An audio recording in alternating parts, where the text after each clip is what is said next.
आदिवासी तेल लगाओ बाल बढ़ जाएंगे, सीधे चले जाते कि भाई तेल ही तो खरीदना है, आदिवासी तेल खरीद लो बाल बढ़ जाएंगे। तेल लगाने से किसी के बाल आ जाते तो फिर हमारी तो जरूरत ही नहीं थी। क्यों इतनी मेहनत करना है, बाल निकालना है, सर्जरी करना है। अच्छा तो आप कोई तेल लगा लो, कुछ भी लगा लो, बाल तो आएंगे नहीं। बाल आने के कोई चांस नहीं आते, फिर नहीं आते। मेल फीमेल दोनों हेयर ट्रांसप्लांट करा सकते हैं? बिल्कुल, मेल और फीमेल दोनों में हेयर ट्रांसप्लांट होता है। फीमेल्स में अनशेवन या फिर लॉन्ग हेयर ट्रांसप्लांट होता है, जिसमें हम पूरा लंबा बाल एज इट इज उठा के बॉल्ड एरिया में लगा देते हैं। अब वो रूट्स पे एक एक बाल सेट करते होंगे शायद आप? एक एक बाल निकालना पड़ता है, एक एक बाल लगाना पड़ता है। जब भी कोई पेशेंट आता है आपके पास तो पहला सवाल क्या होता है? सबसे ज्यादा कॉमन जो है कि ट्रांसप्लांट में पेन कितना होता है। जब हम ट्रांसप्लांट के लिए एनेस्थीसिया देते हैं तब हल्का सा पेन होता है, बट उसके बाद पेन नहीं। कैसे पहचाने कि ये डॉक्टर सही है और ये डॉक्टर सही नहीं है? कई लोग इवन एमबीबीएस भी नहीं है, वो भी ट्रांसप्लांट। पैचेस लोग लगवाते हैं और वो पता चलता है साफ साफ। हेयर ट्रांसप्लांट जो कराते हैं उसमें आप पकड़ नहीं सकते। पैच और विग तो आपको सबको पता होता है कि पैच और विग लगाया हो। अगर अच्छे सर्जन ने किया है तो कोई चांस नहीं है कि पता चले ट्रांसप्लांट हुआ है। कभी सर आपने किया ट्रांसप्लांट और कभी आगे चलकर साल भर बाद, दो साल बाद कोई दिक्कत आई है? आज तक तो हमने देखा नहीं कभी किसी में कोई प्रॉब्लम आते हो। लोगों के मन में एक और बात है, कहते हैं भाई ये कराने से ना कैंसर हो जाता है। बिल्कुल ठीक बोल रहे हो आप। मैं हर हफ्ते 2-4 पेशेंट से सुनता हूँ। Absolutely it's a myth. किस एज के लोग ट्रांसप्लांट करा सकते हैं? यूजुअली जो हम एज मानते हैं वो 25 से ऊपर करते हैं ट्रांसप्लांट। हमने 75 साल में 77 इयर्स में भी हेयर ट्रांसप्लांट किया हुआ है। अच्छा, 75 साल के लोगों ने आपसे कराया है? लोग कराते हैं? कराते हैं। बहुत सारे ऐसे लोग हैं जिन्होंने कराया हुआ है। गजनी के जो विलन है, हाँ। प्रदीप रावत जी, उनका 74 इयर्स की एज में हमने ट्रांसप्लांट किया। सेलिब्रिटीज काफी आते हैं। क्या है, बाल क्यों झड़? क्या हेलमेट लगा रहे हैं ना, इसकी वजह से झड़ रहे हैं। तो हेलमेट लगाने से कोई बाल नहीं झड़ते, बट हाँ बालों को साफ रखना जरूरी होता है। अच्छा, लोग प्रोटीन पाउडर लेते हैं, सप्लीमेंट लेते हैं, जिम जाते हैं, उससे भी बाल झड़ते हैं? प्रोटीन पाउडर से तो पर से बाल नहीं झड़ते। हेयर ट्रांसप्लांट कराने के क्या वो बाल जो है वो परमानेंट रहेंगे? ट्रांसप्लांट जब हम कर रहे हैं तो ये वाले एरिया से, डोनर एरिया से ले रहे हैं जो परमानेंट हेयर है, तो वो यूजुअली परमानेंट ही होते हैं, वो जाते नहीं। अब सर आ जाते हैं मेन मुद्दे पर, जो हमारी पब्लिक, जो हमें ऑडियंस सुन रही है, वो जो जानना चाहती है कि पैसा कितना लगता है।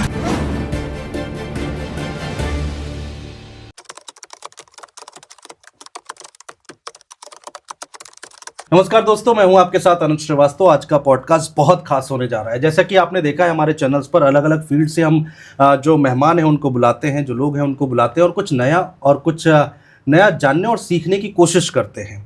आज भी हमारी वही कोशिश है। हमारी कोशिश है इस पॉडकास्ट के साथ पूरी ईमानदारी बरतने की, क्योंकि आज हम जो समस्या उठाने जा रहे हैं अपने पॉडकास्ट में वो बहुत अहम है और करीब करीब हर दूसरे घर में भारत में ये समस्या देखने को मिलती है। हम बात करेंगे हेयर ट्रांसप्लांट की, हम बात करेंगे आपके जो बाल जो हैं वो झड़ रहे हैं उस पर बात करेंगे, किस एज में करना चाहिए, किस एज में नहीं कराना चाहिए हेयर ट्रांसप्लांट, उस पर बात करेंगे, कितना सस्ता है, कितना महंगा है। और सबसे महत्वपूर्ण बात यह है कि सोशल मीडिया पर जो गलतफहमियां फैलाई जाती हैं, आज हम उससे पर्दा उठाएंगे, उसको समझने की कोशिश करेंगे कि क्या सही है और क्या गलत है। और इस पर बातचीत करने के लिए हमारे साथ बेहद खास मेहमान जुड़ रहे हैं। डॉक्टर नवनीत हरोड़ जी हैं जिनसे हम बातचीत करेंगे। बहुत एक्सपीरियंस डॉक्टर हैं और आपको जानकर हैरानी होगी कि ये इंडिया तो छोड़िए, आप इंडिया के बाहर भी जो डॉक्टर्स हैं उनको ट्रेनिंग देते हैं। तो इतने ज्ञानी व्यक्ति हमारे साथ हैं तो क्यों ना हम भी उनसे कुछ ज्ञान ले लें। सर बहुत स्वागत है आपका। Thank you so much. Sir सबसे पहले दर्शकों को आप अपने बारे में एक बार बताइए। मैंने कोशिश की है आपके बारे में बताने की, लेकिन आप ज़्यादा बेहतर बता सकते हैं, तो लोग कम से कम जान जाएं कि वो किसको सुन रहे हैं, किसको जान रहे हैं, किससे सीख रहे हैं। मैं डॉक्टर नवनीत हरोड़, मैं एक डर्मेटोलॉजिस्ट और हेयर ट्रांसप्लांट सर्जन हूँ और मैं ऑलमोस्ट 17-18 सालों से हेयर ट्रांसप्लांट में, डर्मेटोलॉजी में, कॉस्मेटिक सर्जरीज में प्रैक्टिस करता हूँ। मैंने अभी तक ऑलमोस्ट 1 लाख से ज़्यादा पेशेंट्स को प्रोसीजर किए हैं और करीब 8 से 10 लाख पेशेंट्स के आसपास ट्रीट किए हैं अपने पूरे टेन्योर में, अपने पोस्ट ग्रेजुएशन में, उसके बाद। अब मैं hair transplants, hair related concerns, hair related problems, ये सारी चीज़ें ट्रीट करता हूँ। साथ में मैं काफ़ी कंट्रीज़ के डॉक्टर्स को भी ट्रेन करता हूँ, डर्मेटोलॉजिस्ट और प्लास्टिक सर्जन। सो पेशेंट देखने के साथ साथ हेयर ट्रीटमेंट, लोगों का कॉन्फिडेंस बढ़ाने के साथ साथ हेयर ट्रांसप्लांट भी करते हैं। हेयर ट्रांसप्लांट के साथ वेरियस स्किन एस्थेटिक ट्रीटमेंट्स भी करते हैं, और उनके साथ हम एक अकेडमी चलाते हैं जिसमें हम जो नए डॉक्टर्स हैं जो पास आउट होके आते हैं, क्योंकि किसी भी गवर्नमेंट या फिर प्राइवेट करिकुलम में कॉस्मेटिक सर्जरीज या ट्रांसप्लांट कोई एस्थेटिक ट्रीटमेंट नहीं सिखाया जाता। हाँ, तो उनको सिखाने के लिए इससे पहले कि वो गलत सीखें या खुद से ट्राई करके हिट एंड ट्रायल करें, हम कोशिश करते हैं उन्हें बेहतर से बेहतर सिखाने का, ताकि वो आने वाले टाइम में अपने मरीज़ों को, अपने पेशेंट्स को अच्छे से अच्छे तरीके से ट्रीट कर सकें और उन्हें बहुत अच्छे रिजल्ट्स दे सकें, ताकि वो डॉक्टर्स अपने पेशेंट्स को सही रिजल्ट्स, बेहतर रिजल्ट्स दे सकें और उनकी लाइफ की जर्नी में, कॉन्फिडेंस की जर्नी में, उनके बेहतर दिखने की जर्नी में, उनके मोर कॉन्फिडेंट होने की जर्नी में उनको हेल्प की जाए। हाँ, आ जाते हैं अब सर अपने टॉपिक पे। हेयर फॉल जो होता है वो आपके हिसाब से क्या इंडिया में हर दूसरे घर में है? हर दूसरा आदमी, हर तीसरा आदमी इससे परेशान है? आज के टाइम में इंडिया में हेयर फॉल हर घर में, हर घर में किसी न किसी को हेयर फॉल की समस्या है, और ये सबसे कॉमन समस्या बन चुकी है। सबसे कॉमन समस्या इसलिए क्योंकि पहले हम जब पेशेंट्स देखते थे आज से 15 साल पहले, तब हमें हेयर फॉल के पेशेंट्स मोस्टली 35 इयर्स, 35-40 साल, 50 साल, 55 साल वाले ज़्यादा मिलते। अब हमें 15 साल, 18 साल छोटे छोटे बच्चों में हेयर फॉल देखने को मिलता है। छोटे छोटे बच्चों में हमें हेयर फॉल देखने को मिलता है। वो ऐसा इसलिए है क्योंकि बहुत सारी चीज़ें इसके पीछे हैं। एक तो डाइट, लाइफस्टाइल बड़ी ख़राब हो गई है। हम लोग हेल्दी नहीं खाते हैं। अब हेल्दी खाना नहीं मिलेगा, न्यूट्रिशन प्रॉपर नहीं मिलेगा, तो बालों की ग्रोथ, बालों को जो न्यूट्रिशन चाहिए वो मिलना भी टफ हो जाता है। ठीक बात है। लाइफस्टाइल भी अच्छी नहीं है लोगों की। हाँ, अल्कोहल है, स्मोकिंग है, इन सब चीज़ों से भी हेयर की ग्रोथ पे, हेयर के न्यूट्रिशन पे, इन सब चीज़ों पे बहुत फ़र्क पड़ता है। आजकल आप देख ही रहे होंगे, जेनेटिक पैटर्न ऑफ बॉल्डनेस बहुत कॉमन है। अगर फैमिली में गंजापन है, गंजापन रन कर रहा है, मतलब चाचा में, मामा में, पिताजी में, फादर में, और किसी भी साइड में, मैटरनल साइड या पैटर्नल साइड, किसी को बॉल्डनेस है, गंजापन है, तो उनके नीचे वाली जनरेशंस में इसके होने के चांसेस काफ़ी ज़्यादा होते हैं। तो एंड्रोजेनेटिक एलोपेशिया जिसे बोलते हैं, ये सारे कॉमन चीज़ें हैं। हार्मोनल कंसर्न्स बहुत कॉमन है। स्ट्रेस आजकल आप जानते हैं स्ट्रेस कितनी कॉमन कंसर्न हो गया है। तो इन सब चीज़ों की वजह से पानी, एनवायरमेंटल फैक्टर्स, हार्ड वाटर, बहुत सारी जगहों का वाटर हार्ड होता है, बोरिंग का पानी यूज़ होता है, इन सब चीज़ों की वजह से हेयर फॉल इतना कॉमन हो चुका है कि हमें कंघा करते वक्त, शैम्पू करते वक्त, नहाते वक्त ड्रेन्स में, वॉश बेसिन में बाल दिखते हैं, पिलो, सुबह जब हम उठते हैं पिलो कवर्स पे बाल दिखते हैं। तो ये सारी चीज़ें कॉमन हो गई है, और इसके बाद हम आजकल जो देखते हैं, इसकी वजह से यूथ के साथ साथ किसी भी एज का कोई भी बंदा हो, या मेल हो या फीमेल हो, कॉन्फिडेंस बहुत इम्पैक्ट होता है। हाँ, बहुत ज़्यादा फर्क बिल्कुल। पड़ रहा मैं है उसे बिल्कुल कॉन्फिडेंस पे भी आएंगे, लेकिन एक चीज़ और बताइए, नींद अगर जो लोग पूरी नहीं करते, मैंने देखा है जो यूथ है, युवा है, वो रात में जग के अपना काम ज़्यादा करते हैं, तो क्या नींद भी उतना इम्पोर्टेंट है इसमें? नींद बहुत ज़्यादा इम्पॉर्टेंट है, क्योंकि नींद अगर पूरी नहीं होगी तो मतलब बायोलॉजिकल जो साइकिल है वो ख़राब हो जाएगी। हमारी बॉडी को एक बायोलॉजिकल क्लॉक की आदत है, सुबह उठना, सन के साथ उठना और मून के साथ, और रात को मतलब एक बना हुआ है अंधेरे में सोना और उसमें जगना, जैसे ही सन आता, जैसे ही प्रकाश आता है। सो नींद, जब हमारी बायोलॉजिकल क्लॉक या शरीर की जो ज़रूरत है, शरीर, बॉडी को रेस्ट चाहिए, हमारे बालों के लिए भी, एब्जॉर्प्शन के लिए भी, न्यूट्रिएंट्स के एब्जॉर्प्शन के लिए भी बॉडी को रेस्ट चाहिए होता है। हमारी हेल्थ के लिए, ओवरऑल फिटनेस के लिए भी नींद बहुत ज़्यादा ज़रूरी है क्योंकि नींद से ही हमारी बॉडी की रिकवरी हो रही है। अगर नींद प्रॉपर नहीं है, चाहे रीज़न स्ट्रेस हो, चाहे जो भी हो, तो बॉडी में कॉर्टिसोल लेवल्स, जिसे हम बोलते हैं स्ट्रेस हार्मोन, वो बढ़ जाता है। अब जैसे ही कॉर्टिसोल लेवल बढ़ता है, वो बहुत सारे हार्मोनल इम्बैलेंस, बहुत सारी ऐसी चीज़ें करता है जिसकी वजह से हेयर फॉल हो सकता है, हेयर न्यूट्रिएंट्स जो एब्जॉर्प्शन है वो इम्पैक्ट हो सकता है, बालों में पतला होने की प्रॉब्लम आ सकती है, बाल कम होने की, बालों का वीक होना, बालों का कम होना, थिनिंग होने की, बाल कम होने की प्रॉब्लम आ सकती है। ये सारी चीज़ें नींद की वजह से हो सकती है, बाल गिरने की भी प्रॉब्लम आ सकती है। बिल्कुल सर, कॉन्फिडेंस में कमी आती है, अभी आपने बीच में उसका जिक्र किया। आपके पास तो ना जाने कितने केसेस आते होंगे, और गंजेपन की वजह से क्या क्या प्रॉब्लम लोगों को फेस करनी पड़ती है, क्या क्या क्या एक्सपीरियंस रहा आपका? ये बहुत ही ऐसा क्वेश्चन है जो मतलब definitely this which is very close to my heart. क्यों? बिकॉज हमने ऐसे ऐसे लोगों को ट्रीटमेंट किया है या ऐसे ऐसे लोगों को उनमें खुशी देखी है, उनकी मुस्कान वापस आते हुए देखी है। कई बार हमने कॉन्फिडेंस की वजह से नौकरियां जाते हुए देखी है, परफॉर्म नहीं कर पाते हैं, टारगेट्स अचीव नहीं कर पाते। आप जानते हो कॉर्पोरेट वर्ल्ड बहुत कॉम्पिटिटिव वर्ल्ड। बिल्कुल। कई बार उनको क्लाइंट्स को, जिसका क्लाइंट फेसिंग का काम है, क्लाइंट मीटिंग का काम है, वो फेस नहीं कर पाते। वो इतने लो कॉन्फिडेंस, कई लोग घर से भी नहीं निकलते। मैंने देखा है young kids, specially those young chaps who are 20-25 years of age, वो कई बार इतने डिप्रेशन में चले जाते हैं कि वो घर से ही नहीं निकल, उनके पेरेंट्स लेके आते हैं कि इसको बॉल्डनेस की वजह से ये घर से नहीं निकल रहा है या निकल रही है। This is so common. हमने लोगों के ब्रेकअप होते हुए देखे हैं, लोगों की, इनफैक्ट और एक्सट्रीम बताऊं मैं आपको तो हमने लोगों की शादियां टूटते हुए देखी है। शादी के 1 साल बाद, 2 साल बाद, मतलब बहुत सारी ऐसी चीज़ें देखी है।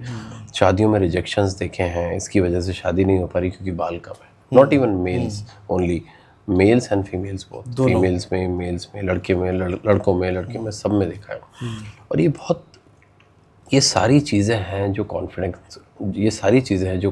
को, लाइफस्टाइल, ये सब इम्पैक्ट करता है। इसलिए लोग आजकल बहुत परेशान हैं बालों के लिए। अच्छा सर, मैंने देखा है बहुत सारे लोग हैं जो समाज में जब मिलते हैं लोगों से तो कहते हैं कि भाई मैं तो यहाँ से गंजा हो रहा हूँ, कुछ लोग कहते हैं कि मैं पीछे से ऊपर से गंजा हो रहा हूँ। ये इसका क्या चक्कर है, ये समझ में नहीं आता आज तक। ये जो गंजापन है ये यूजुअली एंड्रोजेनेटिक एलोपेशिया, मतलब ये जीन्स पे डिपेंड करता है, ये जेनेटिक पैटर्न ऑफ बॉल्डनेस। अच्छा। जैसे किसी की फैमिली में बॉल्डनेस रन कर रही है और उनकी फैमिली में साइड से पहले गंजे होते हैं, तो उनमें भी वही सेम पैटर्न फॉलो। किसी में अगर मान लीजिए ये एरिया पहले बॉल्ड हो रहा है तो वो सेम पैटर्न फॉलो होता है। सो जेनेटिकली प्रेडिसेसिव होता है। जो प्रीवियस जनरेशंस में जैसे बॉल्डनेस स्टार्ट होती है वैसी ही बॉल्डनेस आगे भी परसिस्ट करती है। अच्छा, हेयर ट्रांसप्लांट पे आते हैं। हेयर ट्रांसप्लांट के लिए बहुत सारी बातें सोशल मीडिया पर फैली हुई हैं कि जब आप कराते हैं तो दर्द होता है, जब आप कराते हैं तो उसमें ब्लैक स्पॉट पड़ जाते हैं, लोग कई दिन तक घर से नहीं निकलते हैं। तो इसके बारे में ज़रा बताइए, कितनी सच्चाई है इसमें? इसमें कुछ हद तक सच्चाई है। क्यों? क्योंकि हमने बहुत सारे ऐसे केसेस देखे हैं जिसमें लोग बहुत दिन तक हेयर ट्रांसप्लांट कराने के बाद बाहर नहीं निकलते, या उनका पेन से डर लगता है, हमें हेयर ट्रांसप्लांट कराना नहीं है क्योंकि हमने सुना है इसमें पेन बहुत ज़्यादा होता है, दर्द बहुत ज़्यादा होता है, इसमें सूजन आ जाती है, इसके साइड इफ़ेक्ट्स होते हैं, इसके कॉम्प्लिकेशंस होते हैं। तो इसका बड़ा ही सिंपल सा और बड़ा ही साइंटिफिक आंसर है ये कि अगर आप ट्रांसप्लांट जहाँ से करा रहे हैं, अगर वो अच्छा क्लिनिक है, आपके जो सर्जन हैं वो वेल क्वालिफाइड हैं, एक्सपीरियंस सर्जन हैं, उनको हेयर ट्रांसप्लांट का और इस तरह के ट्रीटमेंट्स का एक्सपीरियंस है, तो मुझे नहीं लगता कि कोई पेन होना चाहिए या कोई सूजन आनी चाहिए या फिर बहुत दिन तक लोग घर से बाहर ना निकलें, क्योंकि ये एक माइनर प्रोसीजर है अगर सही तरीके से किया हुआ है। क्योंकि ये बहुत स्किल्ड काम है, माइनर है बट बहुत स्किल्ड काम, बहुत साइंटिफिकली हेयरलाइन बनाना पड़ती है, उसको डिज़ाइनिंग करनी पड़ती है, बहुत साइंटिफिकली प्रोसीजर को प्लान करना पड़ता है ट्रांसप्लांट। तो उसमें अगर अच्छी जगह से, अच्छे सर्जन से आप ट्रांसप्लांट करा रहे हैं तो कोई चांस नहीं है किसी साइड इफ़ेक्ट आने की, कोई प्रॉब्लम होने। अच्छा। इसलिए सही सर्जन चूज़ करना, सही क्लिनिक चूज़ करना बहुत इंपॉर्टेंट है आज के टाइम में, क्योंकि हेयर ट्रांसप्लांट तो बहुत जगह हो रहा है। क्या सर प्रोसेस क्या है इसका, ज़रा एक बार समझाइए। हेयर ट्रांसप्लांट हम उन लोगों में ऑप्ट करते हैं, ये उन लोगों में जाते हैं हेयर ट्रांसप्लांट के लिए जिसमें बॉल्डनेस आ चुकी होती, गंजापन आ चुका हो। अगर गंजापन नहीं है, मान लीजिए आप मेरे पास आए, आपने बोला मुझे हेयर फॉल हो रहा है या मेरे बाल पतले हो रहे हैं, बाल गिर रहे हैं, तो मैं शायद आपको कुछ दवाई दे दूँ, ठीक है, मैं शायद आपको बोलूँ कुछ भी करने की जरूरत नहीं है, आप बैठिए आराम से, अपने आप ठीक हो जाएगा। हो सकता है मैं आपको बोलूँ कुछ थेरेपीज, PRP हुआ, GFC हुआ, या बहुत सारी थेरेपी। बट अगर बॉल्डनेस आ चुकी है, अगर गंजापन आ चुका है, रूट्स खत्म हो चुकी है, चिकना हो गया एरिया, कॉमन लैंग्वेज क्या स्किन आ जाती है क्या ऊपर? नहीं, स्किन वही रहती है, सिर्फ बाल खत्म, रूट्स खत्म हो जाते हैं। अच्छा, रूट्स खत्म, तो वो गंजा दिखने लग जाता है, जस्ट यही है। तो कोई भी बॉल्ड या गंजापन में फिर उसमें हम ट्रांसप्लांट करते हैं। ट्रांसप्लांट एक परमानेंट सॉल्यूशन है। पीछे से जो डोनर एरिया होता है हमारा, आपने देखा होगा ओल्ड एज में भी या गंजे लोगों में भी ये एरिया तो के बाल तो चले जाते हैं, बट पीछे के साइड्स के बाल हमेशा इंटैक्ट रहते हैं। वो बाल परमानेंट होते हैं, वो परमानेंट जोन के बाल होते हैं, उन पे मेल हार्मोन्स काम ही नहीं कर पाते। जैसे इन बालों पे तो मेल हार्मोन्स जेनेटिक टेंडेंसी की वजह से काम करते हैं, टेस्टोस्टेरोन, डायड्रोटेस्टोस्टेरोन, उसकी वजह से ये बाल पतला होकर धीरे धीरे गिर के खत्म हो जाते हैं। ठीक है। इन बालों पे मेल हार्मोन्स काम नहीं करते। नहीं इस प्रॉपर्टी का हम फायदा उठाते हैं और यही हेयर ट्रांसप्लांट है। परमानेंट जोन के बाल यहाँ से लेकर हम बॉल्ड एरिया यानी कि गंजेपन वाले एरिया में लगा देते हैं और वो परमानेंट रहते हैं, क्योंकि जितनी इनकी लाइफ रहेगी उतनी ही ट्रांसप्लांटेड बालों की लाइफ रहेगी। और वो बाल बढ़ते हैं? वो बाल बढ़ते हैं नेचुरल, जैसे यहाँ भी बढ़ रहे हैं ना, आप देखिए किसी के भी बालों ग्रो कर, आप जितना आप चाहें उनको लंबा करके आप उनकी पोनीटेल भी बना सकते हैं, तो छोटी सर बना आप सकते हैं। एक चीज़ बताइए, वो मतलब उसको ट्रांसप्लांट करना तो बहुत बड़ी बात हो गई ना।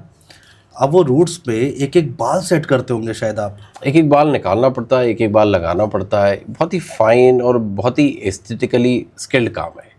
इसमें साइंस भी है, स्किल भी है, टेक्नोलॉजी भी है, इसमें सब कुछ इन्वॉल्व होता है अगर सही जगह से करा। अब यहाँ आप, हाँ, अब आपकी पहली बात अब यहाँ रिलेट कर रही है कि अगर किसी के हाथ इतना साफ नहीं है किसी डॉक्टर का, या फिर नहीं उसको इतनी जानकारी है लेकिन वो तब भी कर रहे हैं, तो ये तो जान पे बनाएगी।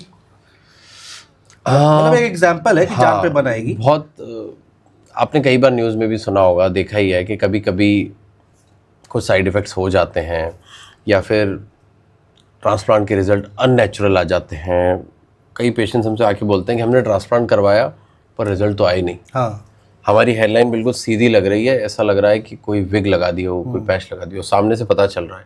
इतनी कम डेंसिटी है कि बहुत भद्दा दिख रहा है, इससे अच्छा तो हम गंजे ही थे। ये बहुत कॉमन चीज़। तो इसी के लिए, क्योंकि आपको किसी एक्सपीरियंस सर्जन से हेयर ट्रांसप्लांट करा, नॉर्मली ऐसे तो बहुत सारे लोग कर रहे हैं, प्लस कई ऐसा भी है कि जो डॉक्टर्स नहीं है वो भी ट्रांसप्लांट कर रहे हैं। वो एक गलत है, बट ये नॉर्म है, ये कोई इस पर स्ट्रिक्ट एक्शन होना चाहिए, हुआ नहीं है।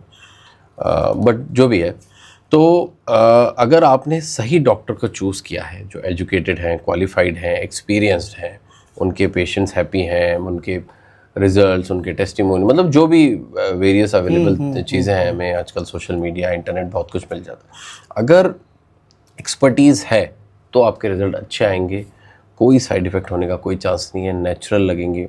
ट्रांसप्लांटेड हेयर बिल्कुल ऐसे लगेंगे जैसे आपके खुद के बाल हैं, वैसे बाल तो खुद के ही हैं, बट पता नहीं चलेगा कि ट्रांसप्लांट करा है।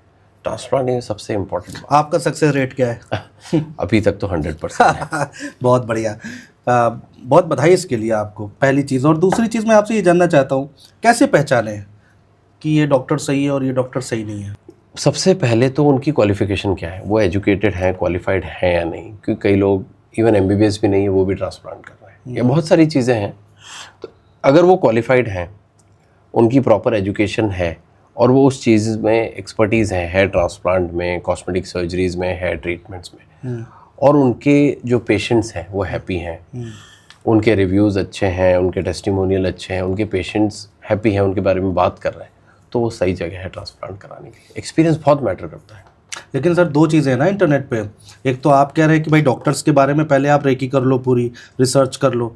दूसरी चीज़, एक चीज़ और है कि बहुत सारे एड्स आते हैं, आदिवासी तेल लगाओ बाल बढ़ जाएंगे, तो वो भी इंटरनेट पे पड़ा हुआ है। और लोग उसके बारे में भी रिसर्च नहीं करते, सीधे चले जाते हैं कि भाई तेल ही तो खरीदना है, आदिवासी तेल खरीद लो बाल बढ़ जाएंगे। ये कितना सही मानते हैं आप?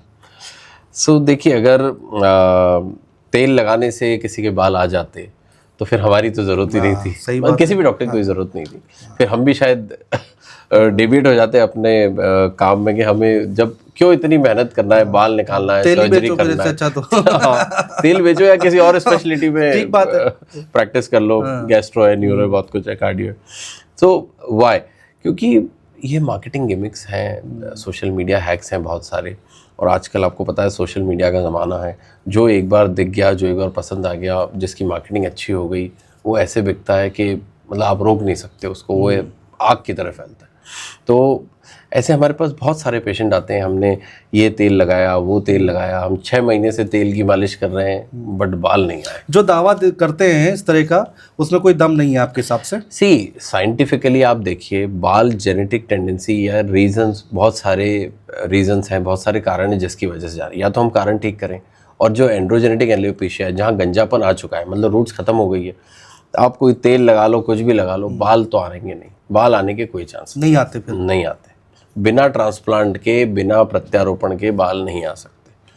कोई दवाई काम नहीं करती, कोई क्रीम काम नहीं करती? इनिशियल स्टेजेस में कुछ दवाइयां हैं जो जैसे कि मिनॉक्सिडिल हुआ, फिनेस्ट्राइड हुआ, डीएचटी ब्लॉकर्स हुए, मल्टीविटामिन्स कुछ जो हम यूज़ करते हैं, वो दवाइयां हैं जो अप्रूव्ड दवाइयां हैं हेयर लॉस के लिए, वो काम करती हैं, prescribed only by a doctor. हाँ, जो डॉक्टर बताएंगे वो दवाइयाँ काम करती हैं, वो भी एक लेवल तक काम करती हैं। अगर पूरी बॉल्डनेस आ चुकी है तो तब दवाइयाँ भी काम नहीं, तब सिर्फ हेयर ट्रांसप्लांट काम करता है, क्योंकि उसी से आपको परमानेंट और सेटिस्फाइंग रिजल्ट्स मिलेंगे। मतलब कि कोई बॉल्ड है, उसको क्या चाहिए? उसको बाल चाहिए। बाल चाहिए, सही बात है। तो उसको तभी मिलेंगे जब एक प्रॉपर सॉल्यूशन दिया जाए कि हाँ भाई फिर से पहले जैसे या क्लोज टू पहले जैसे, मतलब बिल्कुल पहले जैसे नहीं हुए तो क्लोज टू पहले। गंजापन नहीं दिख रहा है, गंजापन छुप गया है, मेरी हेयरलाइन नेचुरल है, मेरे बाल नेचुरल है। मैंने एक मूवी देखी थी आयुष्मान खुराना की, वो उस मूवी में यही टॉपिक था, और आप समझिए वो तो केवल एक मैसेज देने के लिए, लेकिन हर दूसरा आदमी जो गंजा है, जिसके सर पे बाल नहीं है, वो क्या क्या फेस करता होगा, उस मूवी को देखकर समझ में आ जाना चाहिए लोगों को। तेल लगाना चाहिए वैसे नॉर्मली डेज में, कोई दिक्कत नहीं उसमें? नॉर्मल डेज में तेल लगा सकते हैं, बट बेटर है तेल या तो शैम्पू करने से 2 घंटे पहले या कुछ देर पहले लगाएं, या फिर ओवरनाइट लगा के सुबह वॉश कर लें। दिन भर तेल लगाने का कोई फ़ायदा नहीं है, क्योंकि तेल कोई एब्जॉर्ब तो होगा नहीं अंदर। तेल से यही है कि डैंड्रफ बढ़ने के चांसेस होते हैं। अच्छा। तो हमारी दादी नानी पुराने सब लोग यही बोलते थे तेल लगाना, बट साइंटिफिकली तेल लगाने का कोई फ़ायदा नहीं है। हाँ, अगर आपको बालों की थोड़ा सा लश्चर चाहिए, शाइन चाहिए, तो तेल लगा के 2 घंटे बाद उसको वॉश कर सकते। बहुत ज़्यादा रिक्वायरमेंट नहीं है तेल लगाने। हाँ, एक कन्फ्यूज़न और है, मेल फीमेल दोनों हेयर ट्रांसप्लांट करा सकते हैं? बिल्कुल, मेल और फीमेल दोनों में हेयर ट्रांसप्लांट होता है। आजकल आप जानते होंगे हम long hair FUE long hair transplant भी करते हैं। तो उसमें हम जैसे किसी को दिक्कत है, ट्रिम नहीं कराना है या ऑफिस ज्वाइन करना है, फीमेल्स में मोस्ट ऑफ द टाइम, तो हम लंबा बाल लेके वो पूरा बाल as it is bald area में, गंजेपन वाले एरिया में लगा देते हैं, तो पता ही नहीं चलता है कि ट्रांसप्लांट हुआ है। प्लस फीमेल्स में ड्यू टू सोशल स्टिग्मा हम ट्रिम तो कर नहीं सकते किसी फीमेल को ना, कि हमने शेव कर दिया फीमेल को, सोशली एक्सेप्टेबल नहीं होगा। उन केसेस में फीमेल्स में अनशेवन या फिर लॉन्ग हेयर ट्रांसप्लांट होता है, जिसमें हम पूरा लंबा बाल एज इट इज़ उठा के बॉल्ड एरिया में लगा देते हैं और पता ही नहीं चलता है कि ट्रांसप्लांट हुआ है। क्या बात है। अब लोग जो ट्रांसप्लांट कराते हैं वो कई दिन तक घर में रहते हैं, इसका कोई मतलब वो रास्ता नहीं है, कोई सोल्यूशन नहीं है कि उनको घर पे ही रहना पड़ेगा, या फिर कुछ और हो सकता है? हमारे जो पेशेंट्स हैं, अगर नॉर्मल हम हेयर ट्रांसप्लांट कर रहे हैं जिसमें हम ट्रिम करते हैं, शेव करते हैं, उसमें 2 से 3 दिन की छुट्टी हम बोलते हैं लेने के लिए, और 4th डे से या 5th डे से आप ज्वाइन कर सकते हैं अपना काम, अपना वर्क फिर से। क्योंकि अगर अच्छी जगह से ट्रांसप्लांट कराया, अच्छे सर्जन से कराया, तो ट्रांसप्लांट के बाद कोई पेन नहीं होगा, बट 1-2 दिन हल्का फुल्का डिस्कम्फर्ट रह सकता है, तो ताकि रेस्ट मिल जाए और बॉडी रिकवर हो जाए, और फिर से तो 4th या 5th डे से आप ज्वाइन कर सकते हैं अपना काम।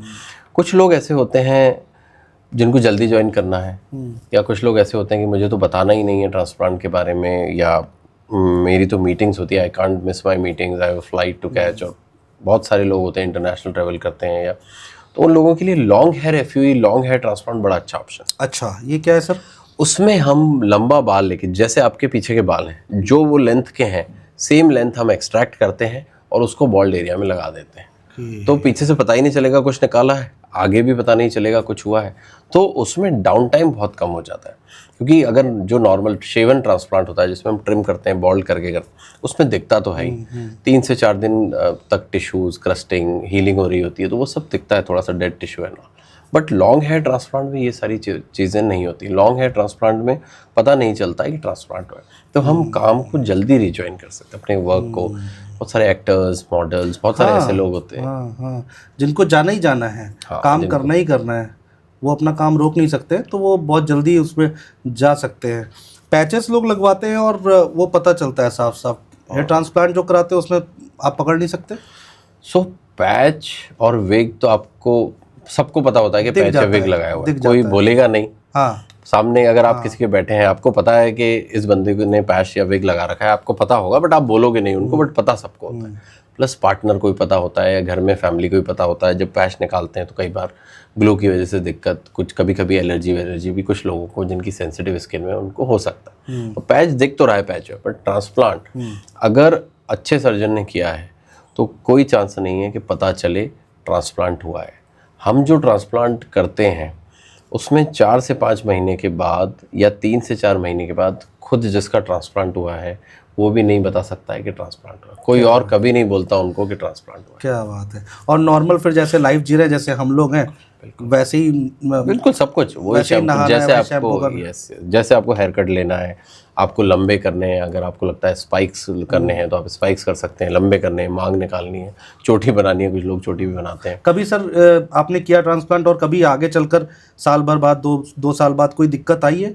आज तक तो हमने देखा नहीं कभी किसी में कोई प्रॉब्लम आते हुए, क्योंकि हम पहले ही ऐसी प्लानिंग करते हैं ट्रांसप्लांट की कि वो 100% सक्सेसफुल हो। अगर हमें लगता है कोई इम्यूनिटी प्रॉब्लम है या कोई सीवियर मेडिकल एलिमेंट है, डायबिटीज़ है और कोई बीमारी है जो अनकंट्रोलेबल है, या तो हम पहले उस बीमारी को ठीक करते हैं, उसके बाद ट्रांसप्लांट करते हैं, या फिर हम मना कर देते हैं कि इस केस में आपके लिए ट्रांसप्लांट कराना ठीक नहीं। कोई साइड इफेक्ट अभी तक दिखा? अभी तक तो कोई साइड इफेक्ट नहीं दिखा। यही है माइनर साइड इफेक्ट आप बोल सकते हैं कि 1-2 दिन डिस्कम्फर्ट, हल्का फुल्का हल्की फुल्की स्वेलिंग फोरहेड पे दिखना, ये कॉमन है वो। ठीक हो जाते हैं टाइम के साथ, ये पार्ट ऑफ द प्रोसीजर है। अब सर आ जाते हैं मेन मुद्दे पर, जो हमारी पब्लिक, जो हमें ऑडियंस सुन रही है, वो जो जानना चाहती है कि पैसा कितना लगता है। नहीं देखिए, ये मार्केट में बात फैली हुई है कि बहुत पैसे लगते हैं और इसीलिए लोग सस्ता ट्रांसप्लांट कराने के लिए किसी के पास भी चले जाते हैं और फिर उनको फिर दिक्कत भी होती है। तो थोड़ा सा समझाइए इसको कि कैसे, कितना पैसा लगे, कितना बजट होना चाहिए? सी, अगर एक अच्छा ट्रांसप्लांट कराना है उसमें थोड़ी सी डिसेंट कॉस्टिंग तो आती है, टू बी वेरी ऑनेस्ट। हाँ, ऐसा भी नहीं है कि बहुत ज़्यादा ही महंगा है ये, इट्स नॉट एग्जॉर्बिटेंटली एक्सपेंसिव, बट ये भी नहीं है कि बहुत सस्ता हो जाएगा, क्योंकि मार्केट में 25,000 से लेकर 10 लाख तक के ट्रांसप्लांट अवेलेबल हैं, आप भी जानते हैं। अब जो बहुत ही सस्ता 25,000 वाले ट्रांसप्लांट में, मतलब सस्ते ट्रांसप्लांट के साइड इफ़ेक्ट्स क्या हो सकते हैं, आप ऐसे समझिए इसको कि आपका कोई इन्फेक्शन कंट्रोल का सिस्टम नहीं होगा, अच्छे इंस्ट्रूमेंट्स नहीं होंगे, कल को कुछ अनहाइजीनिक कंडीशन होगी, प्रॉपर ओटी नहीं होगी, प्रॉपर ओटी सेटअप नहीं होगा, प्रॉपर लाइटिंग नहीं होगी, प्रॉपर इंस्ट्रूमेंट्स अच्छे नहीं होंगे। कई बार क्योंकि इंस्ट्रूमेंट्स इसके महंगे आते हैं और सस्ते में कैसे करेंगे, वो लोकल इंस्ट्रूमेंट यूज़ कर लिए या उनको रीयूज़ कर लिया। एक पेशेंट से दूसरे पेशेंट पे इंस्ट्रूमेंट रीयूज़ करना आप समझ सकते हैं, बिल्कुल, बहुत कोई इन्फेक्शन या कुछ भी होने के चांस है, कोई बीमारी अगर किसी को हो तो दूसरे पेशेंट को भी वो बीमारी हो सकती है। अननेचुरल रिजल्ट्स आएंगे क्योंकि डॉक्टर तो इन्वॉल्व होंगे नहीं ऐसे प्रोसीजर में। जैसे आप बोल रहे थे कि कई लोग बोलते हैं क्या हमारे रिजल्ट अच्छे नहीं आए, या सीधी हेडलाइन बना दी, या रिजल्ट आए ही नहीं, तो अननेचुरल दिख सकता है वो ट्रांसप्लांट, मतलब पता चल सकता है कि वो ट्रांसप्लांट हुआ है, प्रॉपर रिजल्ट ना आए। सेफ्टी एक बहुत बड़ा इशू है, बहुत बड़ा इशू है, बहुत बड़ा इशू है। अगर मेडिकल प्रोसीजर है, अगर कुछ भी प्रॉब्लम हो, किसी का बीपी कम हो, शुगर लो हो, तो अगर डॉक्टर हैं तो सब कुछ मैनेज किया जा सकता है, ठीक बात है, कि हमारे लिए तो वो चुटके होगा अकेले। हाँ। बट अगर वहाँ डॉक्टर ही नहीं है, अनट्रेन टेक्नीशियन, मतलब ऐसे लोग ट्रांसप्लांट कर रहे हैं जो मेडिकल फील्ड से नहीं, तो 25,000 में ट्रांसप्लांट तो कर देंगे, बट आपकी सेफ्टी, आपकी हेल्थ की कोई जिम्मेदारी नहीं है। सो अच्छे इंस्ट्रूमेंट्स, अच्छी OT, hygienic setup, sterilization, infection control, ये सारी चीज़ें बहुत इंपॉर्टेंट है, because this is about your life, ये हमारी हेल्थ के लिए, और हम हेल्थ से कॉम्प्रोमाइज़ नहीं कर सकते। तो मैं यही बोलूँगा कि अगर बहुत ही सस्ता है ट्रांसप्लांट कराने के बजाय ट्रांसप्लांट ना कराएं, थोड़ा रुक के अपने बजट को बैलेंस करके then go for a hair transplant, but कराएं तो अच्छी जगह से, अच्छे सर्जन से कराएं, सर्च करें, हाँ, उनके बारे में स्टडी करें। डॉक्टर बहुत सारे ऐसे हैं जो अच्छे हैं। लोगों के मन में एक और बात है, कहते हैं भाई ये कराने से ना कैंसर हो जाता है। सो बिल्कुल ठीक बोल रहे हो आप। मैं हर हफ्ते 2-4 पेशेंट से सुनता हूँ। सो कई लोगों पेरेंट्स बोलते हैं हम इसका ट्रांसप्लांट करवा रहे हैं, कहीं कैंसर तो नहीं हो जाएगा। सो ये स्किन की सबसे सुपरफिशियल लेयर, यानी कि ऊपरी सतह में होने वाला प्रोसीजर है, तो इसमें हम स्किन में डीप तो जा नहीं रहे, स्किन का प्रोसीजर है, तो इसमें कैंसर होने के या किसी चीज़ का कोई चांस नहीं, कोई चांस नहीं, absolutely it's a myth.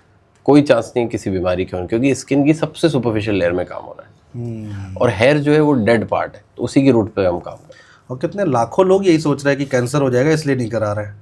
Common है, बहुत लोग सोचते हैं, मिथ है, ये मिथ है। ठीक है, आगे बढ़ते हैं सर।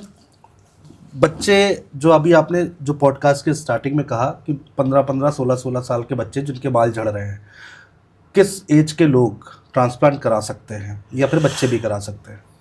सो ट्रांसप्लांट यूजुअली हम तब करते हैं जब गंजापन या हेयर लॉस स्टेबल हो चुका है। ठीक है। मेरे पास अगर कोई 20 साल में आते हैं, 22 साल में आते हैं, 18 साल में, 16 साल में आते हैं, बट मुझे लगता है उनका, या 25 साल में आते हैं और मुझे लगता है उनका हेयर लॉस स्टेबल ही नहीं है, गंजापन प्रॉपर आया नहीं है, सिर्फ थिनिंग हुई है, पतलापन हुआ है, डेंसिटी कम हुई है, तो उसमें हम ट्रांसप्लांट अवॉइड करते हैं, उसमें हम ट्रांसप्लांट नहीं करते। अच्छा। बिल्कुल नहीं करते। कुछ लोग कर देते हैं बट नहीं करना चाहिए आइडियली। जब तक हेयर लॉस स्टेज स्टेबल ना हो जाए तब तक ट्रांसप्लांट नहीं करना चाहिए। यूजुअली जो हम एज मानते हैं वो 25 से ऊपर करते हैं ट्रांसप्लांट, बट हाँ उससे कम एज में 18 प्लस में, 20 प्लस में अगर किसी के बाल जा चुके हैं, बॉल्डनेस पूरी आ चुकी है, तब हम ट्रांसप्लांट कर सकते हैं, बट स्टेबल ना हो तो हम ट्रांसप्लांट नहीं। अच्छा, लेज़र सर्जरी हो रही है आजकल, हम देख रहे हैं, क्या फ़र्क है इसमें, क्या डिफरेंस? हाँ, रोबोटिक्स और लेज़र सर्जरी ये एक मार्केटिंग गिमिक है। हाँ। क्योंकि बिना सर्जन के इन्वॉल्वमेंट के नेचुरल रिजल्ट्स देना बहुत टफ है। तो हाँ, कुछ ऐसी स्टेप्स होती हैं जो रोबोट कर सकता है, जैसे कि बालों को निकालना या फिर हेयरलाइन डिजाइनिंग, बट वो एक असिस्टेड सर्जरी हो सकती है, असिस्टेड ट्रांसप्लांट हो सकता है डॉक्टर के साथ। अकेले रोबोट या लेजर सर्जरी नहीं कर सकते।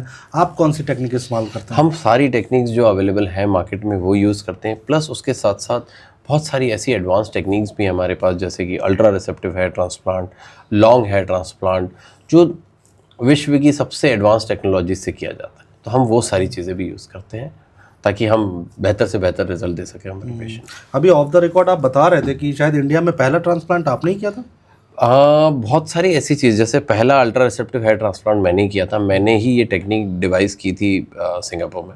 उसके बाद लॉन्ग हेयर ट्रांसप्लांट हार्डली कोई, बहुत कम लोग कर रहे हैं, हम लॉन्ग हेयर ट्रांसप्लांट कर रहे हैं। और कई लोग हमसे ये भी पूछते हैं कि रोबोटिक हेयर ट्रांसप्लांट, तो हमने रोबोटिक हेयर ट्रांसप्लांट भी स्टार्ट किया है। रोबोट से ये है, वो सर्जन असिस्टेड ट्रांसप्लांट होता है, सिर्फ रोबोट ट्रांसप्लांट नहीं कर सकते। आप रोबोट के भरोसे नहीं छोड़ सकते? नहीं छोड़ सकते, क्योंकि हमें नेचुरल, जब तक स्किल्ड या सर्जन का इन्वॉल्वमेंट नहीं होगा, ट्रांसप्लांट नेचुरल नहीं हो सकता। ठीक है, मैं आपसे ये जानना चाह रहा था कि कौन सा ऐसा केस है जिसने आपको सबसे ज़्यादा परेशान किया हो, या फिर आपको लगा हो कि नहीं ये ठीक नहीं है, मतलब कुछ भी ऐसा लगा हो कि नहीं ये मामला ठीक नहीं था? मतलब रिजल्ट वाइज पूछ रहे हैं रिजल्ट आप? वाइज भी पूछ रहा हूँ, और कोई केस आपके सामने आया होगा जिसको आपने देखते ही आपने कहा होगा कि ये मेरे लिए चैलेंज है। सो रिजल्ट वाइज तो हमने टच वुड, मतलब जितने केसेस किए हैं सब में अच्छे रिजल्ट्स हैं, बहुत अच्छे रिजल्ट्स हैं, 100% सक्सेस रेट के साथ।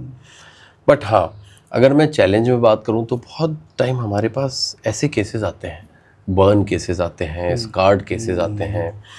कुछ लोगों को या तो एसिड अटैक की वजह से बाल चले गए, या फिर जल गए, तो कोई फायर हो गया, या फिर गर्म दूध गिर गया, या फिर कई बार किसी मशीन की वजह से डैमेज हो गया स्कैल्प, या उसकी स्किन डैमेज हो गई।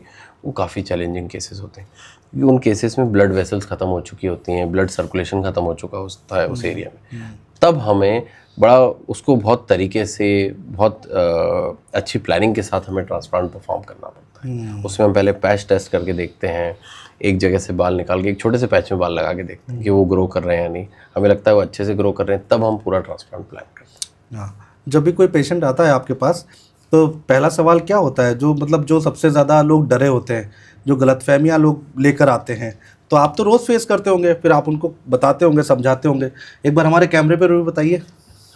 तो सबसे पहला होता है जो कॉमन, वैसे तो 10-12 बहुत कॉमन क्वेश्चन, बट सबसे ज़्यादा कॉमन जो है कि ट्रांसप्लांट में पेन कितना होता है। कई लोग दर्द की वजह से ट्रांसप्लांट नहीं कराते, बट मैं यही बताना चाहूँगा कि दर्द इसमें इतना मिनिमल होता है। जो हम दर्द के लिए इसमें पेन डिविएटिंग डिवाइसेस यूज़ करते हैं, बहुत आइस पैक्स यूज़ करते हैं, नमिंग सुन करने वाली क्रीम्स यूज़ करते हैं, नमिंग स्प्रेज यूज़ करते हैं, सुन करने वाले जो स्प्रे होते हैं। उसके बाद लोकल एनेस्थीसिया जो दिया जाता है वो बहुत ही फाइन निडल से दिया जाता है। आपने देखा होगा जो डायबिटिक्स होते हैं, जिनको डायबिटीज़ है, वो खुद को इंजेक्शन लगाते हैं, इंसुलिन सिरिंज, वही सिरिंज, वही गेज की सिरिंज यूज़ की जाती है इंजेक्शन लगाने की। तो बहुत, ये ऑलमोस्ट अ पेनलेस प्रोसीजर है। जब हम ट्रांसप्लांट के लिए एनेस्थीसिया देते हैं तब हल्का सा पेन होता है, बट उसके बाद पेन नहीं होता। दूसरा मैं ये जानना चाह रहा था कि अगर किसी को बीमारी है, कोई हार्ट पेशेंट है, या फिर शुगर है, या फिर कुछ और बीमारी है, तो क्या वो भी करा सकते हैं, या फिर इसमें किसी तरह की कोई मतलब मनाही है? तो अगर बीमारी कंट्रोल्ड है तो हम कर, शुगर अगर कंट्रोल्ड है, HbA1c रेंज में है, तब हम कर सकते हैं। अदरवाइज हम क्या बोलते हैं कि आप पहले इसको ठीक कीजिए, चाहे थायराइड के लेवल्स हाई हो या कोई भी ऐसी दिक्कत हो, शुगर लेवल हाई हो, तो पहले वो ठीक करके आते हैं उस चीज़ को, तब हम ट्रांसप्लांट कर सकते हैं। किसी को uncontrolled diabetes, uncontrolled hypertension, BP है या फिर ऐसी चीज़ें हैं जो अनकंट्रोल्ड है, तब हम ट्रांसप्लांट नहीं करते। अच्छा, तब दिक्कत आ सकती है उसमें? तब दिक्कत आ सकती है, बिल्कुल। सेफ्टी प्रोफाइल है, सेफ पेशेंट, किसी के लिए भी सेफ्टी सबसे पहले ज़रूरी है। तो वही हम बात कर रहे थे 25,000 वाला जो है ट्रांसप्लांट। सही बात है। इसमें एज मायने नहीं रखती? इसमें एज मायने नहीं रखती। हमने 75 साल में, 77 ईयर्स में भी हेयर ट्रांसप्लांट किया हुआ है लोगों अच्छा। को। और हमने 22-23 साल में भी, जिसमें पूरी बॉल्डनेस आ चुकी है, उनमें भी 75 साल के लोगों ने आपसे कराया है? लोग कराते हैं? कराते हैं। बहुत सारे ऐसे लोग हैं जिनने कराया हुआ है। और एक तो लाइव एग्जांपल है, आप देख सकते हैं, गजनी के जो विलन है, प्रदीप रावत जी, उनका 74 ईयर्स की एज में हमने ट्रांसप्लांट किया था। ओके। सेलिब्रिटीज आते हैं आपके क्लिनिक पे? सेलिब्रिटीज़ काफ़ी आते हैं उनके, बहुत, क्योंकि उनको सबसे ज़्यादा लुक के लिए, अपने विजुअल के लिए वो कॉन्शियस होते हैं। तो डेफिनेटली सेलिब्रिटीज़, मॉडल्स, एक्टर्स, बहुत सारे लोग आते हैं। जिनका नाम आप बता सकते हैं, उनका तो बता ही सकते हैं तो अगर बताना चाहें आप। सो हमने अमन वर्मा का ट्रांसप्लांट किया है, अश्मित पटेल, और भी बहुत सारे लोगों का किया है। बट ये है कि ये चीज़ें काफ़ी कॉन्फिडेंशियल हैं, तो सबका नाम तो बताना थोड़ा सा मुश्किल है, टफ है। हाँ नहीं वो बट आप उनको स्क्रीन्स पे और बहुत सारी ऐसी जगह देखते हैं। बट हाँ, बताना थोड़ा सा, बिकॉज ये कॉन्फिडेंशियल है थोड़ा सा। हाँ नहीं, ठीक है, कोई बात नहीं। एआई से और हेयर ट्रांसप्लांट से क्या कोई है इसमें रिलेशन? क्योंकि आजकल हर फील्ड में एआई की बात हो रही है कि हर फील्ड में एआई से सब कुछ कर सकते हैं, इसमें है? सो एआई एक बड़ा अच्छा माध्यम है जो नई तकनीक या नए एडवांसमेंट्स के साथ हेल्प करता है किसी भी चीज़ में। सो एआई हमारे ट्रांसप्लांट में कैसे काम आता है? हम डोनर प्लानिंग अच्छी कर सकते हैं उसमें। हम जब एग्जामिनेशन करते हैं, जब स्कैन करते हैं, तब हमें पता चल जाता है कि कितने डोनर के बाल अच्छे हैं, कितने वीक हैं, कितने एवरेज हैं। ट्रांसप्लांटेड एरिया में हमें पता चल जाता है कि ट्रांसप्लांटेड एरिया हेल्दी है, गंजापन वाला एरिया हेल्दी है। ग्राफ्ट अगर हम ट्रांसप्लांट करेंगे तो ग्राफ्ट एक्सेप्ट करेगा नहीं करेगा। तो एआई में ट्रांसप्लांट प्लानिंग में बहुत हेल्प करता है। आजकल सपोर्ट हमने अच्छा है। सपोर्ट अच्छा है, तो आजकल हमने एआई को भी इम्प्लीमेंट किया हुआ है ट्रांसप्लांट।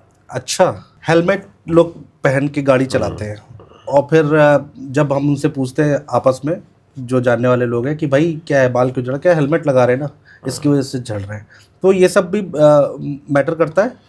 सो हेलमेट लगाने से बाल नहीं झड़ते। ये बहुत लोग हमसे भी ये बहुत कॉमन क्वेश्चन है, बहुत सारे लोग पूछते हैं हमसे। तो हेलमेट लगाने से कोई बाल नहीं झड़ते, बट हाँ, बालों को साफ रखना ज़रूरी होता है, क्लीन तो रखना पड़ेगा बाल।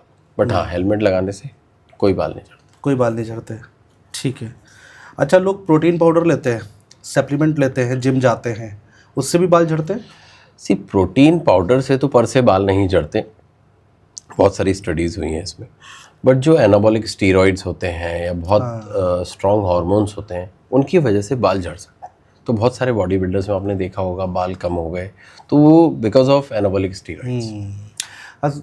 बहुत सारे लोग जो कीमोथेरेपी लेते हैं उनके बाल झड़ जाते हैं। यस, कीमोथेरेपी में भी बहुत कॉमन, सबसे कॉमन साइड इफ़ेक्ट है, एस्थेटिक साइड इफ़ेक्ट जो दिखता है हमें, वो है हेयर लॉस। कीमोथेरेपी में बाल चले जाते हैं, बट यूजुअली जब कैंसर ट्रीट हो जाता है, कीमोथेरेपी ख़त्म होती है, तो यूजुअली वो धीरे धीरे वापस भी आ जाता है। वो सर थोड़ा सा अगर आप बता पाए, दवाई हार्ड होती है, इसकी वजह से बाल झड़ जाते हैं? वो दवाई का साइड इफ़ेक्ट होता है। अच्छा। तो बहुत सारे केसेस में वापस आ जाते हैं, बहुत सारे केसेस में नहीं आ पाते। तो उसमें हमें उस तरीके से केस को एनालाइज करके फिर हेयर ट्रीटमेंट की प्लानिंग करनी पड़ती है। अच्छा, अब मुझे एक चीज़ बताइए, जो लोग आपको सुन रहे हैं, जिनकी गलतफहमियां इतनी देर अगर हमको सुन लिया होगा, हमको और आपको, तो उनकी गलतफहमियां दूर हो गई होंगी। अब कोई अगर प्लान करता है कि हम जाएं अपना हेयर ट्रांसप्लांट कराएं, तो उसको सबसे पहले क्या ध्यान में रखना चाहिए? कौन कौन सी बातें हैं जिसको ध्यान में रखना है? देखिए, सबसे पहले तो ये देखना है कि ट्रांसप्लांट कराने की ज़रूरत भी है या नहीं। हाँ, कि भाई क्या ग्रेड ऑफ बॉल्डनेस है, क्या स्टेज है, बिना ट्रांसप्लांट के भी काम चल सकता है क्या? हाँ, उसके बाद अगर वो अपने डॉक्टर से मिले, अपने सर्जन से मिले, वो दिखाएं डर्मेटोलॉजिस्ट को और ये पूछें कि भाई ट्रांसप्लांट की ज़रूरत है या नहीं। डॉक्टर एक प्रॉपर प्लानिंग करेंगे ट्रीटमेंट। बाल पतले होंगे तो पतले बाल को मोटा करने की प्लानिंग होगी, वीक हैं तो स्ट्रॉन्ग बनने की, मतलब सारी चीज़ें प्लानिंग होगी ताकि हम बालों को रीस्टोर कर सकें, लुक को रीस्टोर कर सकें। उसके बाद तब ट्रांसप्लांट प्रॉपर प्लान होगा। तो इसलिए सही डॉक्टर के पास जाना, सही सर्जन के पास जाना बहुत ज़्यादा ज़रूरी है। अच्छे क्लिनिक में ट्रांसप्लांट होने की वैल्यू आपकी लाइफ की वैल्यू के बराबर है। ठीक है। हेयर ट्रांसप्लांट के से ब्रेन इंजरी जैसी कोई गंभीर समस्या हो सकती है? जैसे कि मैंने आपको पहले भी बताया था कि ये हेयर ट्रांसप्लांट जो है स्किन की सबसे सुपरफिशियल लेयर में होने वाला प्रोसीजर है। स्किन की ऊपरी सतह में हो रहा है ट्रांसप्लांट। हम डीप उसमें जाते नहीं हैं, उसमें डीप जाने का काम भी नहीं है। इसलिए बिल्कुल ये एक मिथ है, ब्रेन इंजरी या नर्व इंजरी किसी भी चीज़ के होने की कोई चांसेस नहीं। कैसे चेकअप होते हैं सर जब आप ये पूरा ऑपरेशन शुरू करते हैं? तो उससे पहले हम प्रॉपर स्कैनिंग करते हैं स्कैल्प की कि कहाँ के बाल अच्छे हैं, कौन सा डोनर स्ट्रॉन्ग है, कौन सा बॉल्ड एरिया है, उसकी प्लानिंग की जाती है। कई बार पीछे डोनर कम होता है और बॉल्ड एरिया ज़्यादा है, गंजापन वाला एरिया ज़्यादा है, तो हम बियर्ड से या चेस्ट से भी बाल ले सकते हैं। अच्छा। क्योंकि हमें गंजेपन को कवर करना है और हमें परमानेंट हेयर चाहिए, तो हम बियर्ड से या चेस्ट से और पीछे से लेके उस बड़े एरिया को भी, गंजेपन वाले बड़े एरिया को भी हम ट्रांसप्लांट कर सकते हैं। ये हमारे पास बहुत सारे पेशेंट्स आते हैं जो बोलते हैं मेरा तो हेयर ट्रांसप्लांट हो ही नहीं सकता, इसलिए मैंने कभी सोचा ही नहीं। हाँ। और उनको ऐसा लगता है कि क्योंकि उनका डोनर कम है। हाँ। बट ऐसा नहीं है, डोनर कम है बट बियर्ड और चेस्ट और बॉडी हेयर भी हम यूज़ कर सकते हैं। बियर्ड का भी अगर लोग पूछते हैं कि क्या ऐसा वो बियर्ड ट्रांसप्लांट भी होता है, जिनकी बियर्ड नहीं होती है वो हमसे, बहुत सारे ऐसे लोग हैं जो बियर्ड ट्रांसप्लांट करा के जाते हैं। आईब्रो ट्रांसप्लांट भी होता है। अच्छा। जिसकी आईब्रोज नहीं होती हैं हम उनके लिए प्रॉपर शेप में आईब्रो ट्रांसप्लांट करते हैं। बियर्ड कराने में कोई दिक्कत नहीं आती? कोई क्योंकि ये तो देखिए सर है, यहाँ तो आपका मुंह है, गाल है, सॉफ्ट एरिया है। इसीलिए जो स्किन की हम सबसे सुपरफिशियल लेयर में जा रहे हैं, बालों की डेप्थ तक जा रहे हैं। बाल बिल्कुल सुपर सबसे ऊपर लेयर में, तो बस डर्मिस तक जाना है हमें, बाल को निकालना है या लगा देना है, बस उस लेयर तक हमें काम करना है। इसलिए कोई साइड इफेक्ट या कोई प्रॉब्लम होने की कोई चांस। कितनी देर चलता है सर ये ऑपरेशन? ये डिपेंड करता है बॉल्ड एरिया पर, ग्रेड ऑफ बॉल्डनेस पर। स्टेज 1 है, 2, 3, 4 है। जैसे जैसे ग्राफ्ट्स की रिक्वायरमेंट बढ़ती जाती है, गंजेपन वाला एरिया बढ़ता जाता है, उतना टाइम के, मतलब अगर 2-2.5 हज़ार 3,000 ग्राफ्ट्स हैं सिर्फ आगे आगे की बॉल्डनेस है, तो 4 घंटे में ये हो जाता है। अगर उससे ज़्यादा है तो हो सकता है 7 से 8 घंटे लग जाए। तो वो आप एक दिन में ही कर देते हैं या फिर अलग अलग सिटिंग्स होती है? कभी कभी अगर बहुत ज़्यादा बॉल्ड एरिया है पीछे तक बॉल्डनेस है, तो हम उसको प्लान करते हैं, क्योंकि हमें अगर अच्छी डेंसिटी में करना है तो हम 2 सिटिंग में प्लान करते हैं। एक अभी कर लिया, एक 2 महीने बाद कर लिया, या कभी कभी हम ये भी करते हैं 2 लगातार दिन भी, 2 कॉन्सिक्यूटिव डेज की भी सर्जरी करते हैं। तब हम, क्योंकि एक दिन में कोई भी अच्छे सर्जन, कोई भी अच्छा क्लिनिक बहुत ज़्यादा लोकल एनेस्थीसिया यूज़ नहीं करेगा। हम कभी भी safe limit of local anaesthesia को क्रॉस नहीं करते। जो सेफ लिमिट है उतना हम यूज़ कर सकते हैं। तो बाकी के लिए हम नेक्स्ट डे करते हैं, जैसे बियर्ड भी लेना है, चेस्ट भी लेना है, यहाँ से भी लेना है। बताओ डॉक्टर, आप क्या सजेस्ट करेंगे, लोगों को हेयर ट्रांसप्लांट कराना चाहिए या फिर पैचेस लगा लेने चाहिए? ये तो अपना अपना वो है, बट ये है कि परमानेंट सॉल्यूशन जो है वो हेयर ट्रांसप्लांट है। इसमें आप ही के बाल लगाए जा रहे हैं, आप ही की स्कैल्प के गंजेपन वाले एरिया में, प्लस ट्रांसप्लांटेड बाल नेचुरली ग्रो करेंगे। आप उनको स्टाइल कर सकते हैं, हेयर कट करवा सकते हैं, सब कुछ कर सकते हैं। वो आपके हिस्से का, आपके शरीर का एक हिस्सा होगा, आपकी बॉडी का एक हिस्सा होगा, नेचुरल हिस्सा। तो वो एनी टाइम बेटर है। और विग पैच में यह करवा सकते हैं जिन लोगों को एलर्जी की कोई प्रॉब्लम, जिन लोगों को एलर्जी की कोई प्रॉब्लम नहीं है, स्किन सेंसिटिव नहीं है, या स्किन पैच से कोई एलर्जी नहीं हो रही है। बट यही है कि डेफिनेटली ट्रांसप्लांट पैच सबको पता होता है, और ट्रांसप्लांट आपके नेचुरल हेयर है, अगर अच्छा किया हुआ है तो पता भी नहीं चलेगा कि ट्रांसप्लांट। लेकिन सर प्रॉब्लम तो यही है ना कि हर किसी की जेब में पैसा होना चाहिए, तभी वो हो पाएगा, वरना लोग फिर सस्ते उसमें चले जाएंगे। तो ये है, ऐसा भी नहीं है कि हेयर ट्रांसप्लांट बहुत ज़्यादा एक्सपेंसिव है। एक एवरेज कॉस्ट ज़रूर लगती है, बट ऐसा नहीं है कि आउट ऑफ पॉकेट होता है। मिडिल क्लास फैमिली आराम से अफोर्ड कर सकती है, कोई इसमें दिक्कत नहीं। मिडिल क्लास फैमिली आराम से अफोर्ड कर सकती है। और आजकल बहुत सारी कंपनीज हैं, कार्ड्स हैं जो EMI ऑप्शन एंड ऑल देते हैं। तो हमने देखा है लोगों को देते हुए, तो दिट्स नॉट अ चैलेंज। अच्छा, इसमें इंश्योरेंस कवर होता है? नहीं, इसमें इंश्योरेंस कवर इसलिए नहीं होता कि कॉस्मेटिक सर्जरी, ओके, इमरजेंसी नहीं है, कुछ मतलब लाइफ थ्रेटनिंग चीज़ का ट्रीटमेंट नहीं है। ओके, इंश्योरेंस कवर होता तो लोगों के मजे आ जाते तो गेम चेंज हो जाता है ट्रांसप्लांट का। अच्छा, ये कॉस्मेटिक सर्जरी में आता है, इस वजह से नहीं है। आप ट्रेनिंग देते हैं, अपनी तरफ ट्रेनिंग के बारे में बताइए ना, कि कैसे ट्रेनिंग देते हैं, कहाँ देते हैं, लोगों को कैसे बाकी डॉक्टर्स को ट्रेंड करते हैं, वो थोड़ा सा बताइए। हम हेयर ट्रांसप्लांट की भी ट्रेनिंग देते हैं, साथ में हम डर्मेटोलॉजी, एस्थेटिक्स, लेज़र्स, और डर्मेटो सर्जरीज, ये बहुत सारे फिलर्स, एंटी एजिंग ट्रीटमेंट्स की भी ट्रेनिंग देते हैं डॉक्टर्स को। तो हम ट्रेनिंग देते हैं अपने जो हमारा ग्रेटर कैलाश वाला जो मेन सेंटर है उस पर देते हैं, और कई बार हम ट्रेनिंग बहुत सारी जगह, बहुत सारी सिटीज़ में जाकर भी देते हैं। अच्छा। वो हमारे कोर्सेज होते हैं। इनफैक्ट इंटरनेशनली भी हम बहुत सारी कंट्रीज़ में जाकर ट्रेन करते हैं डॉक्टर्स को। हमारे कोर्सेज होते हैं, उस कोर्स करिकुलम में जिसको जैसे फिजिबल रहता है उस हिसाब से हम उनकी ट्रेनिंग प्लान करते हैं। आपका क्लिनिक यहाँ दिल्ली में ही है? हाँ, दिल्ली में कुछ क्लिनिक्स हमारे दिल्ली में है। कुछ क्लिनिक्स मतलब और भी हैं? हाँ, मतलब अक्रॉस पैन इंडिया है हमारी प्रेजेंस, बट जो मेन हमारा सर्जिकल सेंटर है वो दिल्ली में। तो किसी को अगर कराना होगा तो उसको दिल्ली आना पड़ेगा? किसी को कराना होगा तो दिल्ली आना पड़ेगा। यस सर, सेलिब्रिटीज़ की आप बात कर रहे हैं, आपके क्लिनिक में कई लोग आए हैं, तो लोग पूछते हैं कि भाई वो तो सेलिब्रिटी है, वो तो करा लिया उन्होंने। एक आम पब्लिक है, उसका ट्रांसप्लांट और सेलिब्रिटी का सेम है या फिर कुछ फ़र्क है? सो एक आम ट्रांसप्लांट और सेलिब्रिटी हेयर ट्रांसप्लांट में कोई फ़र्क नहीं है। सेम प्रोसीजर होता है, सेम टेक्निक होती है, बट ये है कि सेलिब्रिटी का ट्रांसप्लांट थोड़ा सा कॉन्फिडेंशियल होता है और उनको जल्दी काम पे जाना होता है। मतलब चाहे उनका शूट हो या उनके कुछ कमिटमेंट्स हैं, कुछ एंगेजमेंट्स हैं, तो उसके लिए वो जल्दी काम पे लौटना चाहते हैं। बस ये फ़र्क होता है। सेलिब्रिटीज़ यूजुअली रेस्ट कम प्रेफर करते हैं, या तो हमें लॉन्ग हेयर ट्रांसप्लांट करना पड़ता है या फिर अनशेवन करना पड़ता है सेलिब्रिटीज़। पैसे ज़्यादा तो नहीं देते वो? नहीं, लोग देखिए, आम पब्लिक जो है ना, वो यही सोचती होगी कि इनके पास तो है, ठीक है, पैसा है, वो अपना ज़्यादा बेहतर करा लेंगे।